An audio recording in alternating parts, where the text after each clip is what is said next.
Good evening students. आज हम Oedipus racks बहुत शॉर्ट में और हिंदी में डिस्कस करेंगे।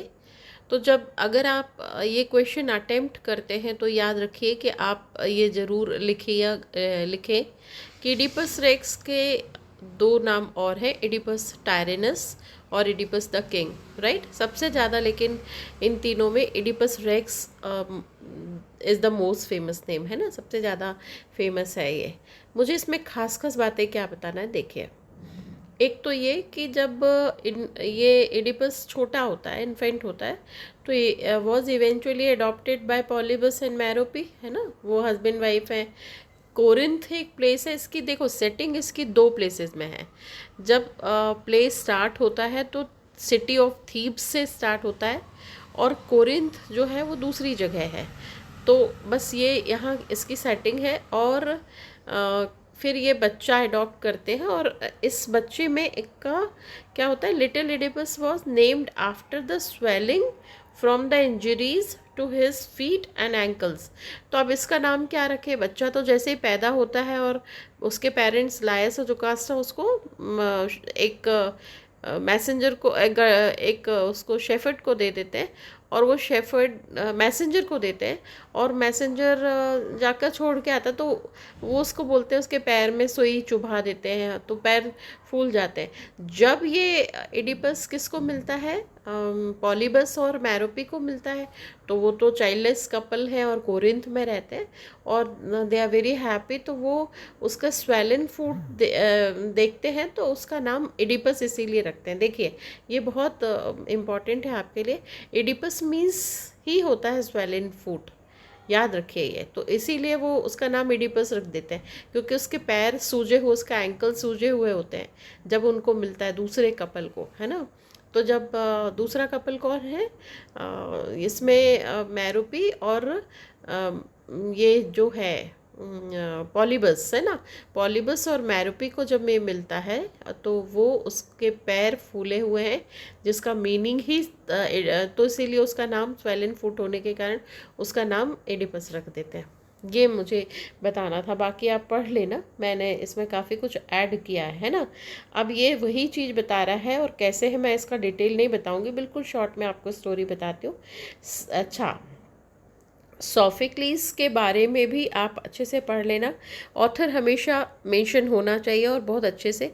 तो ऑथर के बारे में खास खास क्या है, तो यहाँ पर यूरिपिडीज, है ना, और एस्किलस, राइट, ये सारे ये इसके कंटेम्प्ररी ऑथर्स थे। और सोफिक्लीज जो है उसका डेट ऑफ बर्थ ये आप ग्रीक ट्रेजेडियन था, एंशियंट ग्रीक ट्रेजेडियन था, और known as one of the three forms. ये जो था ये इन तीनों में से एस्किलस और यूरिपिडीज और इनके नाम से ये जाना जाता था, है ना। इसके 7 प्लेस बहुत फेमस है: Ajax, Antigone, women of Trachis, Oedipus Rex, Electra और Philoctetes and Oedipus at Colonus. ये याद रखना, कंफ्यूज नहीं होना। एडिपस रेक्स अलग से है और एडिपस एट कोलोनस अलग से है। तो ये पढ़ लेना आप लोग, ठीक है। उसके बाद यहाँ पे ट्रेजेडीज़ वही बता रहा है। इसमें एक वर्ड है, देखिए, टेट्रालॉजी। टेट्रालॉजी मतलब 4 बुक्स एक साथ पब्लिश हुई होंगी। तो कभी भी एक साथ अगर उनका कंटेंट मैच करता है बुक्स का, और 3 बुक्स एक साथ है, जैसे अमीश त्रिपाठी की 3 बुक्स है, तो ट्रायोलॉजी, है ना, तो जिसमें Sita, the warrior of Mithila, और भी 2 हैं। इस तरह से अगर होते हैं तो पेंटालॉजी, हेक्टोलॉजी, सेप्टालॉजी, ऐसे होते हैं, ठीक है। चलिए, अब मेन है इसमें कैरेक्टर्स। तो कैरेक्टर्स हम किससे मिलने वाले, ये सारे कैरेक्टर्स हैं जिसको मैंने आगे इस तरह से ये पढ़ लेना आप। पर ये है फैमिली ट्री से, क्योंकि जब थीव्स में और कोरिंथ में ये प्लेसेस के नाम है और यहाँ से स्टोरी स्टार्ट होती है। तो ये जो लायस, यहाँ थीव्स के किंग और क्वीन कौन है, लायस और जोकास्टा, जो हस्बैंड वाइफ है, और किंग है वहाँ के सिटी ऑफ थीव्स के किंग और क्वीन। और इनका एक बेटा होता है, लेकिन वो बेटे को शेफर्ड को दे देते हैं, और शेफर्ड फिर इसका नाम रखता है। शेफर्ड क्या करता है, मैसेंजर को दे देते हैं एक्चुअली। मैसेंजर फिर ये बच्चा शेफर्ड को दे देता है और शेफर्ड उसको लेता है। मैसेंजर कहता है कि इस बच्चे को मार डालो, क्योंकि प्रेडिक्शन ये है कि ये अपने पिता को मार डालेगा, इसलिए इस बच्चे को कहीं भी कुछ भी इसका कर दो। तो ये जो मैसेंजर है वो शेफर्ड को दे देता है ये बच्चा, क्योंकि वो मार नहीं पाता। और शेफर्ड सोचता है कि कोरिंथ के जो वो है, कपल है, किंग और क्वीन, वो चाइल्डलेस है। तो वो क्या करता है, इनको इस बच्चे को उनको दे देता है। तो जैसे ही पॉलीबस और मैरोपी को ये बच्चा मिलता है तो देखते हैं कि उसके पैर में स्वेलिंग है। क्यों? क्योंकि मारने की कोशिश रहती है उसको पूरी, तो उसके पैर में सुई चुभा दी जाती है तो उसका पैर फूल जाता है। तो एडिपस का अभी हमने देखा मतलब ही होता है स्वेलिन फूट, तो इसीलिए उसका नाम एडिपस हो जाता है। फिर दूसरा एडिपस और जोकास्टा। अब ये कैसे, एडिपस जोकास्टा तो अभी लायस के साथ थी, अब जोकास्टा अपने बेटे के साथ है, और फिर हस्बैंड वाइफ का रिलेशन है ना। और फिर इनके दो बच्चे भी हैं, एंटीगॉन और इस्मीन, दोनों डॉटर्स हैं इनकी, और क्रेओन जोकास्टा का ब्रदर है।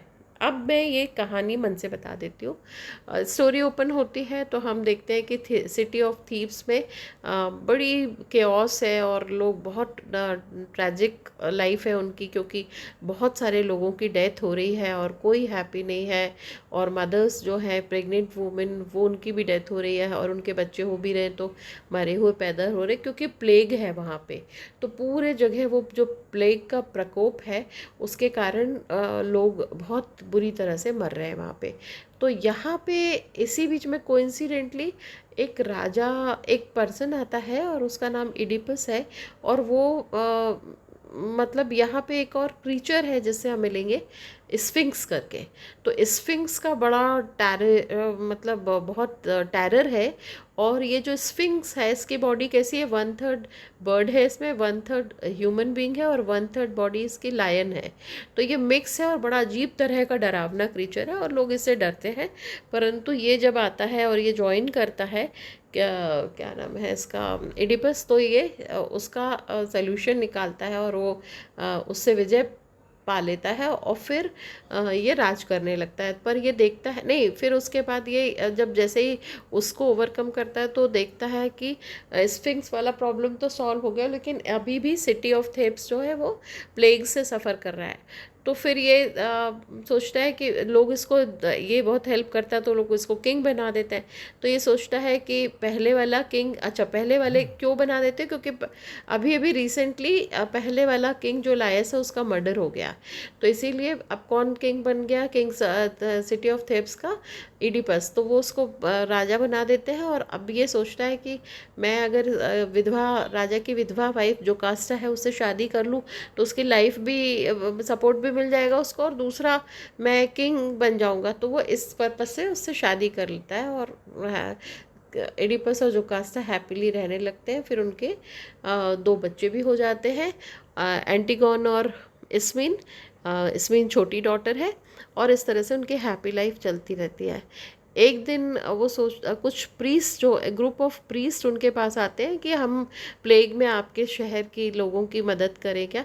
तो बोलता है नहीं नहीं, मैंने मेरे साले को जो कास्टा का ब्रदर है क्रेओन, मैंने उसको ऑलरेडी गॉड ऑफ अपोलो भेजा है और वो वहाँ से पता करके आएगा कि क्या सोल्यूशन है। तो वो जब क्रेओन जाता है और पता करता है और जब वापस आता है तो वो बताने तैयार नहीं होता। वो कहता है कि नहीं नहीं, बोलता क्या कहा गॉड ऑफ अपोलो ने, तो टालने लगता है। तो फिर ये एडिपस को गुस्सा आ जाता है। एडिपस कहता है कि मैं तुमको जान से मार दूंगा, मुझे बताओ क्या है, क्या बोला उन्होंने। तो वो कहते हैं कि सबसे पहले आपको जो पहले वाला राजा है लायस, उसका मर्डर बड़ा सस्पिशियस कंडीशन में हुआ है, तो उसको आपको देखना पड़ेगा, उसको आप ढूंढो और उसको बैनिश करो, उसको यहाँ से बैन करो, उसको एग्जाइल दे दो, तभी इस बात का सोल्यूशन निकलेगा। और दूसरी बात कि वो जो मर्डरर है वो इसी सिटी में है, तो ये बड़ा सोच में पड़ जाता है कि ऐसा कैसे हो सकता है। तो फिर ये क्रेयॉन से कहता है कि टेरेसियस एक ब्लाइंड ओल्ड एज पर्सन है, वो भी प्रेडिक्शन करता है। तो वो कहता है कि उससे पूछो कि क्या विजन है, क्या है, मतलब आगे क्या होने वाला है, उसको बुला कर लाओ। तो वो उसको अपने कोर्ट में, दरबार में बुलाता है, क्योंकि राजा है एडिपस थेब्स का। तो वो आता है टेरेसियस। तो टेरेसियस जो है वो बड़ा ही डायरेक्ट बोलने वाला है। तो इनका ये बताता है कि हाँ, ये डेथ आपको मर्डरर को पकड़ना ही पड़ेगा। और पहले तो वो नहीं बताता, और वो कहता है कि नहीं, मैं कुछ एक्सप्रेस नहीं करना चाहता। तो परंतु इडिपस जब उसको भी बहुत बुरी तरह से डांटता है, उस बूढ़े आदमी को, टेरेसियस को, तो वो बता देता है। वो कहता है कि नहीं नहीं, आपको बता के तो जाना ही पड़ेगा, क्या प्रॉब्लम है। तो वो फिर 2-3 एलिगेशंस लगाता है कि आप ही हो उसके मर्डरर, है ना, और आपने ही उसको मारा है। आपने अपने साले को भी आप चाहते हो कि वो उसकी खराब नज़र है और वो गद्दी पर ना बैठे, ऐसा आपको लगता है। ऐसा करके वो सुना के गुस्से में चला जाता है। तो ये जो इडिपस है वो सोचता है कि नहीं, मुझे अब भी मर्डरर का पता करना है, कौन है मर्डरर।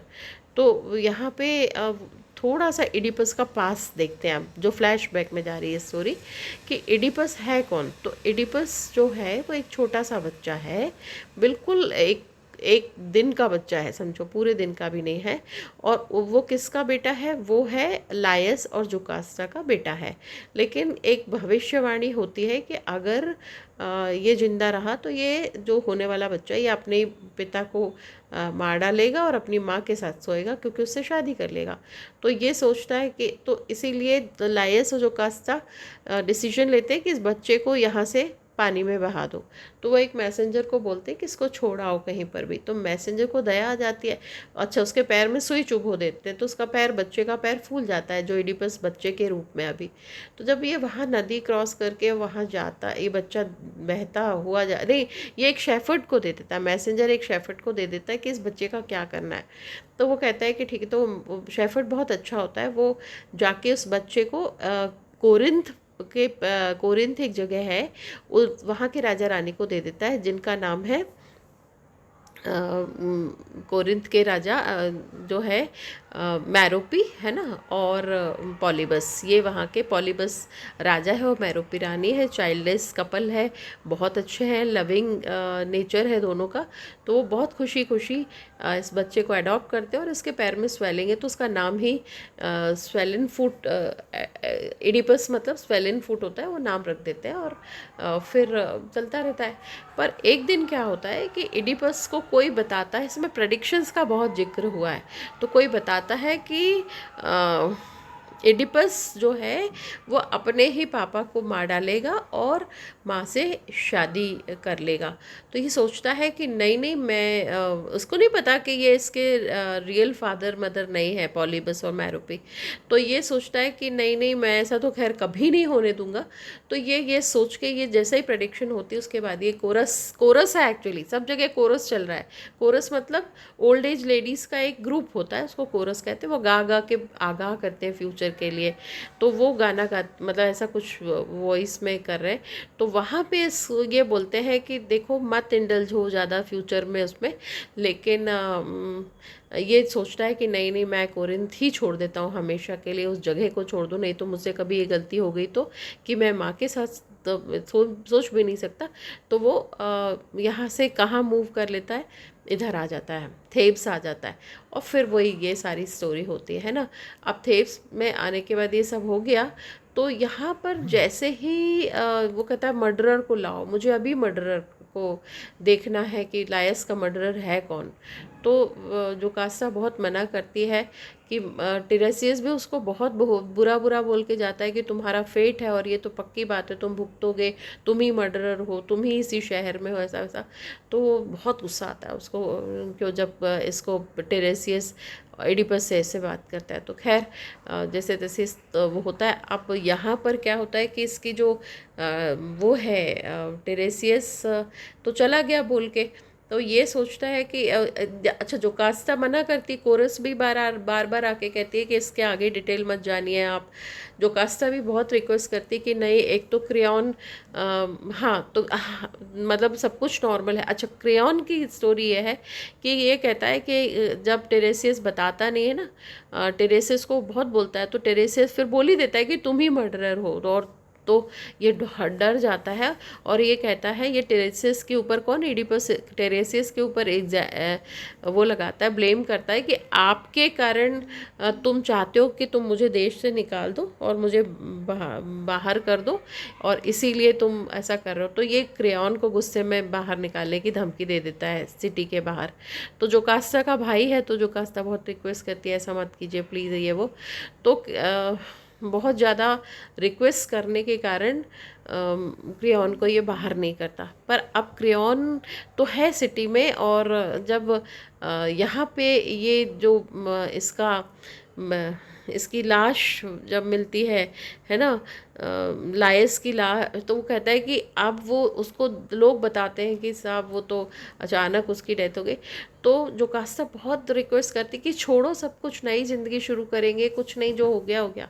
परंतु ये कहता है कि नहीं, मुझे तो मर्डरर अभी लाओ और पता करो कि वो मर्डरर अगर है इसमें है तो वो है कौन। तो फिर यहाँ पर वो कहती है जोकास्ता, और इसका डायलॉग है इडिपस का। तो जोकास्ता कहती क्यों इतना ज़्यादा, एक बार हमें भी ऐसी प्रेडिक्शन, बातों बातों में कह देती है, हमें भी ऐसी प्रेडिक्शन थी। और फिर वो पूरी वही बात बताती है कि लायस, मेरे पहले वाले हस्बैंड से हमको एक बच्चा हुआ था और ये भविष्यवाणी हुई थी कि यही बच्चा अपने पिता को मार डालेगा, तो इसीलिए हमने उस बच्चे को मैसेंजर को दे दिया और वो तो मर गया। हमने मारने के लिए बोला था उसको कि मर जाने देना इसको। तो ये बता ही रही है जोकास्टा, उतने में एक मैसेंजर आता है, कहाँ से, कोरिन से। और वो जो इससे इडिपस से कहता है कि आपके पापा पॉलीबस की डेथ हो गई है ओल्ड एज के कारण।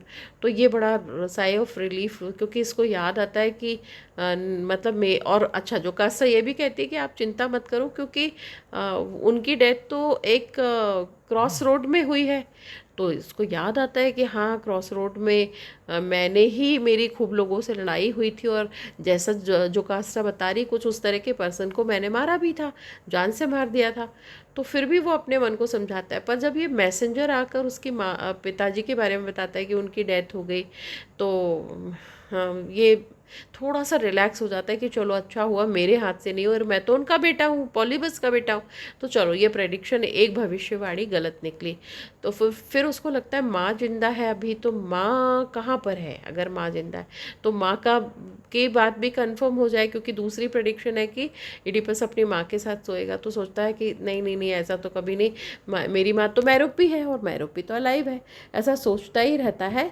उत्ते में ये भी बताता है, जब जोकास्टा उसको कहती है ना कि हमने बचपन में ये कर दिया था, उत्ते में ये भी जोकास्टा से अपनी बात शेयर करता है कि जब मैं कोरिंथ में था तो मुझे लोगों ने बताया कि ये तुम्हारे रियल मदर फादर नहीं है, कौन, प्रिंस और सॉरी पॉलीबस और मैरोपी रियल फादर मदर नहीं है, और तुम एक दिन ऐसा करोगे कि तुम अपने पिता का मर्डर कर दोगे और तुम अपनी माँ के साथ you will sleep with your mother.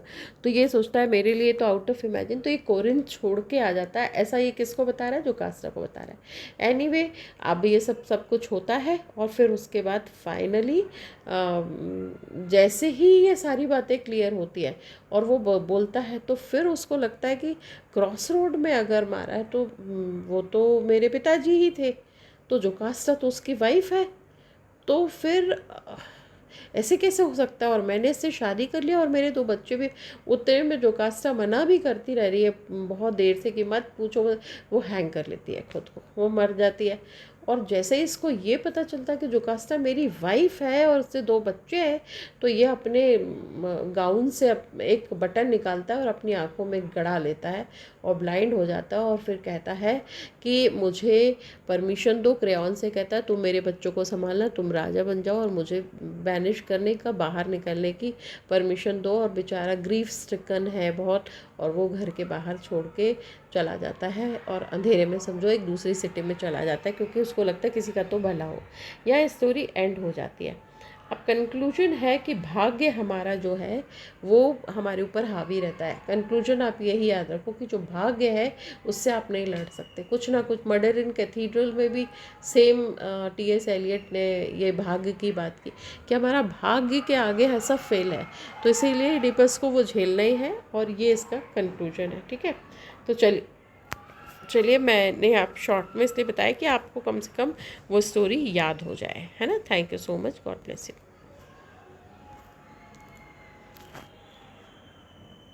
Welcome, Auto Asa.